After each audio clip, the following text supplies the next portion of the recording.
Welcome back to the Travel Agency Near podcast. I'm your host, Rachel Kay. Whew. Thanks for stopping by. I appreciate it. Feel free to subscribe, get daily notifications of episodes dropping. Where are we at? Day 197. We're going to be expanding. This is the end of my storytelling series on the old Travel Agency Near podcast. So if you need to, go back to day 181. We've covered why storytelling works, your founder's story and creating the founder's story, your brand story, how to create it, how to integrate all of it. And we're going to look at how story shows up, not just in your marketing, but throughout your actual client relationship from start to finish. So, I don't know why I said it like that. Oops. Before someone even books with you, your story is doing the work of building trust, which I talked about you are building trust, okay? Your founder story and your brand story living in your content, giving a stranger a reason to believe that you understand what they're looking for before they've said a word to you. And that the ability to anticipate needs is a true elevated luxury experience that people crave. Like, oh, you're a genie who can read my mind. This is freaking awesome. Okay. And there's another story layer, the destination storytelling. Instead of listing facts about a place, tell the story of what a trip there actually feels like. Like the quiet. Okay, I'm going to try and paint a picture. Sorry, I'm going to tell a story. The beautiful sunrise over the Caribbean Sea, palm trees swaying in the breeze. You're on your balcony. I'm a ground floor lady, so we're on the ground floor in this story. You can see the curtains on your balcony just like wafting a little bit in the breeze. Room service comes straight to your balcony with a fresh pot of coffee, cream, sugar, because we're going all out, folks. And we're going to do Eggs Benedict for breakfast with a little basket of pastries for you to just choose from. And you get to sit there quiet. There's no music, just peacefully watching the wind blow through the palm trees and the sun rise over the ocean.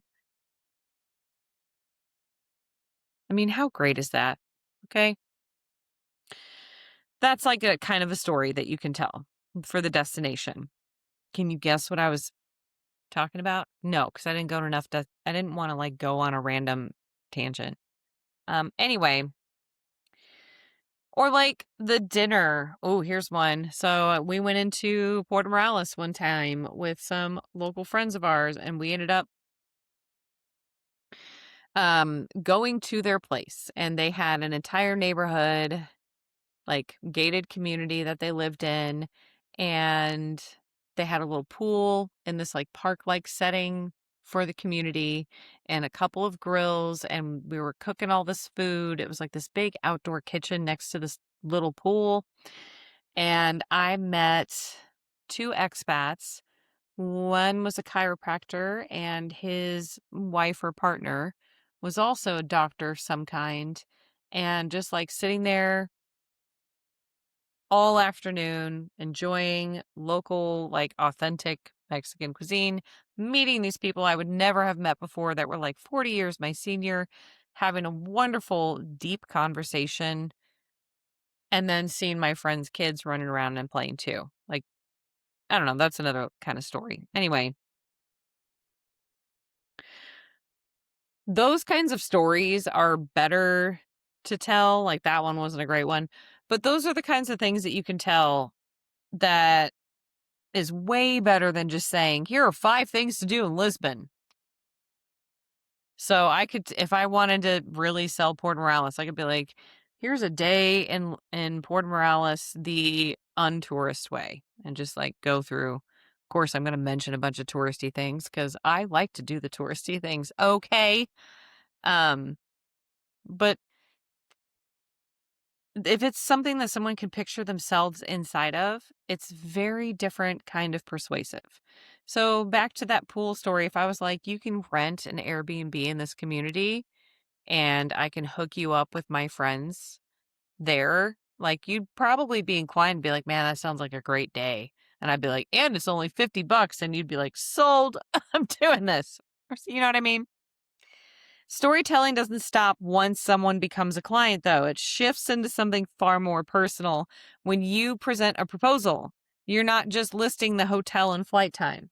You're telling the story of the trip before they've even had a chance to live it. And you want to tell this story so that they can really picture themselves in it. Like, here's your first morning waking up to this oceanfront or beachfront view, walking 2 seconds and you're on the beach. And this, pretend they're avid golfers. This resort includes an additional free golf excursion. All you got to do is rent the cart or whatever, you know? So that kind of storytelling with the proposal separates the proposal that feels like a spreadsheet from one that feels like the beginning of the trip itself.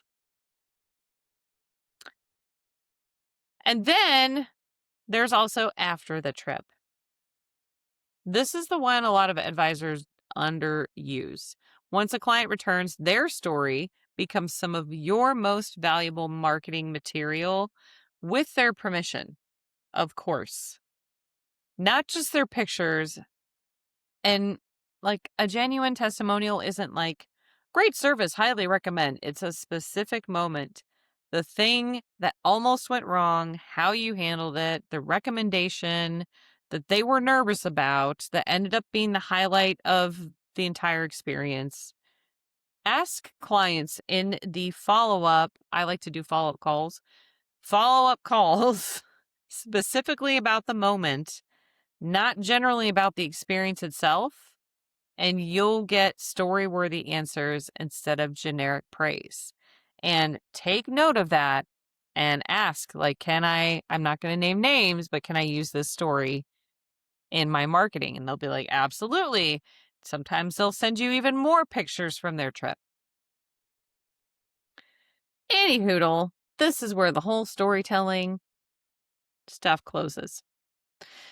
Well-told past client story. If you're watching this on YouTube, my terrible loop. Oh, here, I got my dry erase board. Gonna do a loop, past client story. Well-told past client story becomes, let's see, where is this loop at? Okay. Your destination story becomes trust building content that brings in your next inquiry. That brings in your next story of helping them. And it's a loop. I don't know why I wrote that down because it looks terrible. I'm not going to show it to you because I like dry erase markers. That's why. But past story, destination, or some kind of story, like information from there. Then you get a new inquiry. You get a new story there. They have a new experience. You get a new story there. And you just it's a constant content loop. All right. Whew. That's the full storytelling series. Why it works, your founder story, your brand story, and how all of it threads through actual client experience, not just your marketing. It's a thing that you can add to your marketing strategy. Okay. All right. If you haven't picked up by now, this is all kind of tied with a success circle. So next week, we're going to do a deep dive into next week. We're going to do a deep dive into service packages. And it was originally brought up in the Sweet Spot to Success course a year or two ago.